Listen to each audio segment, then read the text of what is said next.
दोस्तों, अपने बचपन में कोई एस्केप की कोई गेम तो खेली होगी या फिर इससे रिलेटेड कोई मूवी तो देखी होगी। मगर दोस्तों, आज की हमारी ये वीडियो एक रियल बेस्ड एस्केप पर आधारित है। ये केस अमेरिकी इतिहास के फेमस एस्केप में से एक है।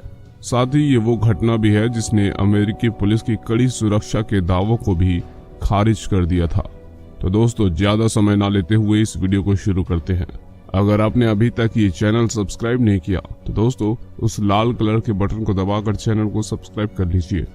कैलिफोर्निया के पास स्थित अल्काट्रेज आइलैंड, ये एक ऐसा आइलैंड है जो चारों ओर से पानी से घिरा हुआ है। यहाँ का पानी यहाँ के वातावरण से भी ठंडा होता है, इतना कि जान पर बात आ जाती है। साल 1934 अमेरिकी सरकार ने इस छोटे से आइलैंड पर 22 एकड़ में अल्काट्रेज प्रिजन को बनाती है, यानी एक जेल बनाती है, ताकि वो देश के बड़े बड़े खतरनाक अपराधियों को यहाँ रख सके। इस जेल को रॉक के नाम से भी जाना जाता था। ये मुजरिमों के लिए एक डरावनी जगह से कम नहीं था। मगर जून 1962 में यहाँ कुछ ऐसा हुआ जिसने बड़े बड़े पुलिस ऑफिसर समेत अमेरिकी सरकार को भी सोचने पर मजबूर कर दिया।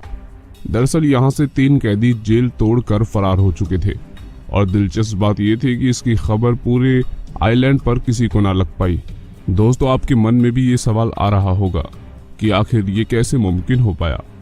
दोस्तों, इसके पीछे 4 कैदियों के हाथ थे, जिसमें एंगलिन ब्रदर्स, जॉन एंगलिन और क्लेरेंस एंगलिन, इन दोनों भाइयों ने ढेरों बैंक में रॉबरी की थी।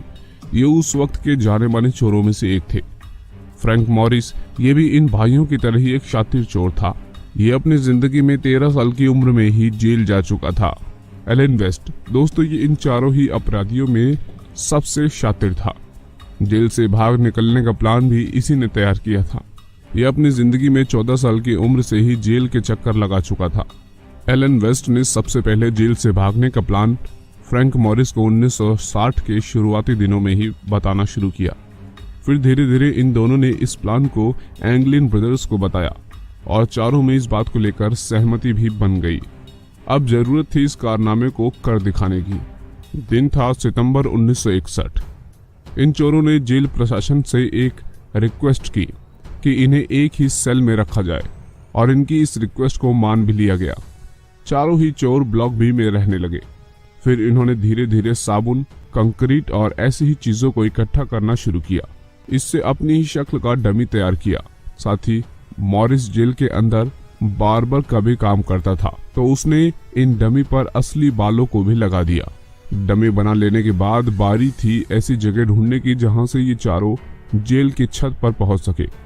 तो इन्होंने यहाँ भी चालाकी दिखाई। जब ये मुजरिम जेल में काम करते थे तो उस दौरान ये जेल की बिल्डिंग का अच्छे से मुआयना भी करते थे, इसलिए इन्होंने ब्लॉक बी को चुना था। इन छोटे छोटे 4 कमरों के पीछे एक खाली स्पेस था, जिससे जेल की छत पर जाया जा सकता था। दोस्तों, उस समय मौजूदा सरकार इस जेल की मेंटेनेंस के लिए एक लिमिट तक खर्च करती थी। इस वजह से इसकी कुछ दीवारें कमजोर हो चुकी थी, और इसी का फायदा इन चारों को मिला। अपने कमरे के वेंटिलेशन गेट से ये चारों धीरे धीरे रास्ता बनाने लगे, और जब कोई ऑफिसर आता तो बड़ी ही होशियारी से किसी म्यूजिकल इंस्ट्रूमेंट या किसी और चीज से इसे ढक देते थे। वेंटिलेशन ग्रिड्स को खोलने के लिए इन्होंने किचन से चम्मच वगैरह भी चुरा लिए थे। वहीं इसके अलावा इन्होंने जेल की एक जगह को, जहां अक्सर ये काम भी करते थे, वहां एक सीक्रेट वर्कशॉप भी बना लिया था, जिसमें ये लोग ऐसी चीजों को जमा करते थे जो इन्हें उस ठंडे पानी से बचा सकती थी। इसके लिए इन्होंने 50 रेनकोट समेत कई सारी रबड़ की चीजों को भी जोड़ लिया था। रेनकोटों को एक साथ सिलकर इन्होंने एक लाइफ जैकेट भी तैयार कर लिया था। साथ ही इन्होंने एक 14 फीट लंबी रबड़ की बनी नाव भी बना ली थी। दोस्तों, अब वो दिन आ चुका था जब इन्हें अपनी साजिश को अंजाम देना था। 12 जून 1962 रात हो चुकी थी। चारों ने अपने बेड पर अपने डमी हेड को ऐसे रख दिया कि अगर कोई जेल का ऑफिसर देखे तो उन्हें वो सोए हुए मालूम हो। फिर उन्होंने वेंटिलेशन गेट्स को खोलना शुरू किया, पर दोस्तों यहाँ एलन वेस्ट को कामयाबी न मिल सकी, और वो उस वेंटिलेशन गेट से बाहर नहीं आ सका। बाकी बचे एंगलिन ब्रदर्स और फ्रैंक मॉरिस। वो अपने कमरे से बाहर आने में कामयाब हो गए। उस खाली स्पेस से उन्होंने एक पाइप के सहारे 30 फुट की ऊंचाई तय की और जेल की छत पर आ गए। वहां से उन्होंने देखा कि उस जगह को पानी ने घेर रखा है, मगर उन्होंने हार नहीं मानी और जेल की छत से दूसरी ओर जहां उनका सीक्रेट वर्कशॉप था वहां पहुंच गए। फिर उन्होंने अपने द्वारा बनाई नाव को लिया और कॉन्सर्टीना नाम के म्यूजिकल इंस्ट्रूमेंट का इस्तेमाल कर अपनी लाइफ जैकेट में हवा भरी। फिर इसके बाद वो उस पानी में उतर गए जिसका टेम्परेचर 58 डिग्री फ़ारेनहाइट था और एंजल आइलैंड की ओर चले गए। अगली सुबह 7 बजे जब एक पुलिस ऑफिसर कैदियों को जगाने गया तो उसने देखा कि कैदियों के शरीर में कोई हरकत नहीं हो रही। फिर वो फ्रैंक मोरिस के कमरे में दाखिल हुआ और उसे छुआ। तभी उसका चेहरा नीचे जमीन पर जा गिरा। दोस्तों, इसे देखकर वो ऑफिसर भौचक्का हो गया। पुलिस को वो तीनों तो हाथ नहीं लगे, पर अगली सुबह उन्हें एंजल आइलैंड के पास कुछ चीजें तैरती जरूर मिली, जिसमें एंगलिन ब्रदर्स की फैमिली फोटोज, कुछ पेपर्स जिनमें कुछ पते लिखे थे और एक लेटर मिला जिसे क्लेरेंस एंगलिन ने लिखा था। दोस्तों, इस वारदात के बाद पुलिस ने उन तीनों की बहुत खोज की, मगर उन्हें कभी कुछ ऐसा नहीं मिला जिससे कुछ पता चल पाता। पुलिस के हाथ लगे एलन वेस्ट ने FBI को इस एस्केप प्लान के बारे में सारी जानकारी दी।